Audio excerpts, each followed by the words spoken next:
Bonjour, mes amis.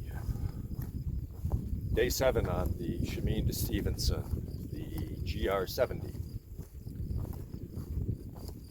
I have an apology today, and then a funny story, a really funny story, and then a little more serious anecdote. First, the apology. I have to apologize for the state of my videos the last few days.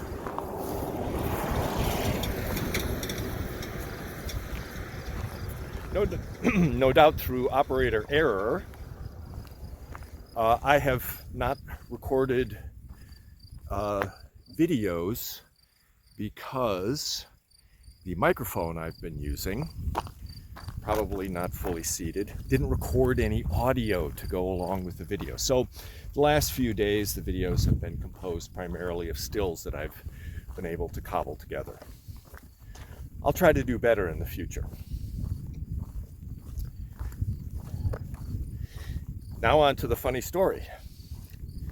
So when I started, I pretty much just had a brochure, a PDF file of the Society of the Chemin to Stevenson, sort of laying out the route, and you have a little profile. The maps are very, very basic, pretty much just showing which villages you go through. And after the first day, I realized that there was a second map showing the next stage, but I somehow had concluded that those two maps were the entirety of the Chemin to Stevenson. And it was to my immense amusement 2 or 3 days ago when I thought, oh, well, I'm going to be done in about a day or so, day or two. I'm going to be all done. To realize that no, there was map set 3 and map set 4. I was not even halfway done with the trail. And I thought I was almost all done. And I mean, it's pretty stunning because I've been listening to Robert Louis Stevenson's book, Travels with a Donkey, which was the inspiration for this trail. And he talked about going over the summit of a mountain range, which I may get to today. And I couldn't figure out where it was. Well, surely it's on the trail. No.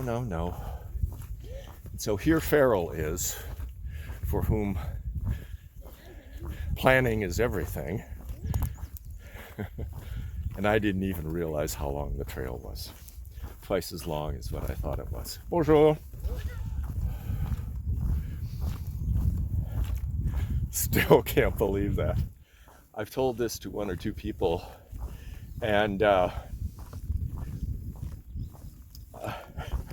immensity of this error has caused no end of amusement among the other hikers of the Chemin, who had meticulously booked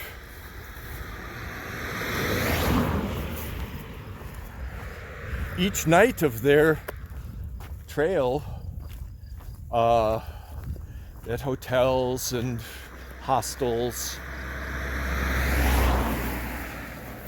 back in January.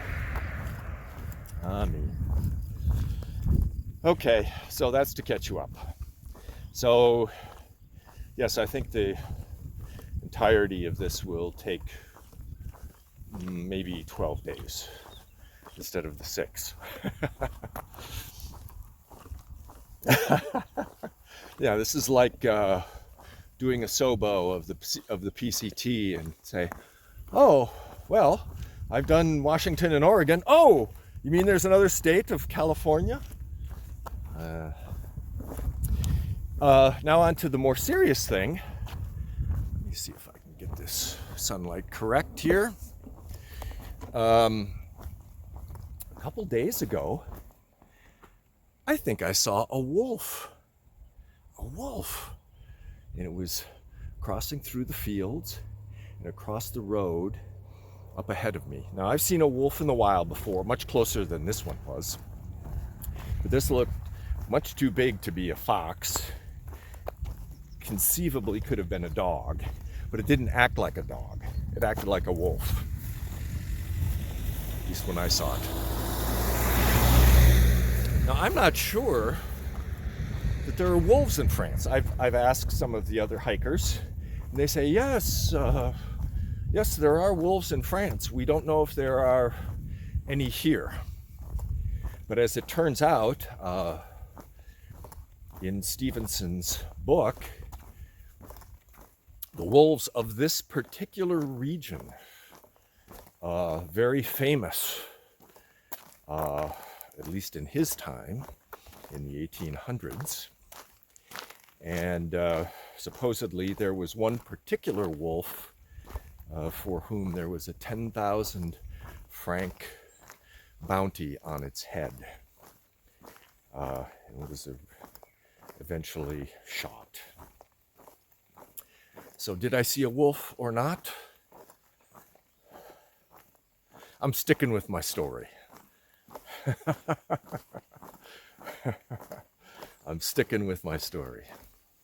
Okay, the day looks bright, and depending on how many miles I get, I may be at the actual high point of the Chemin to Stevenson later today.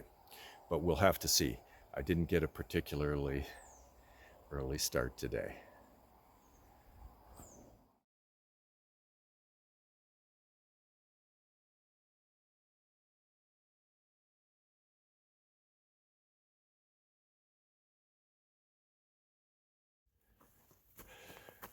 Well, this little bit is sort of deja vu.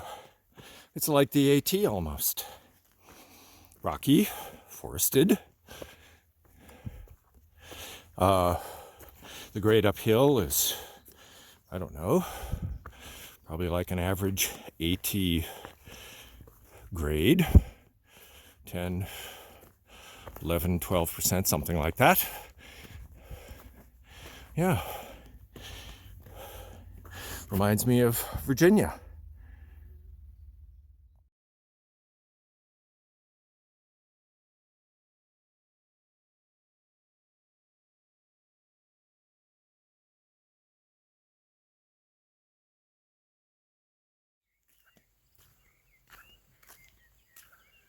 Enjoying listening to the birds.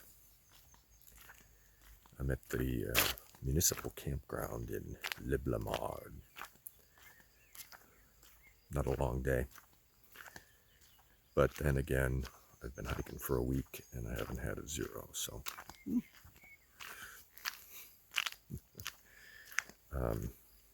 Tomorrow I think I'll be going over the high point, the highest elevation point. So let's see what the views are like up there. Come along with me.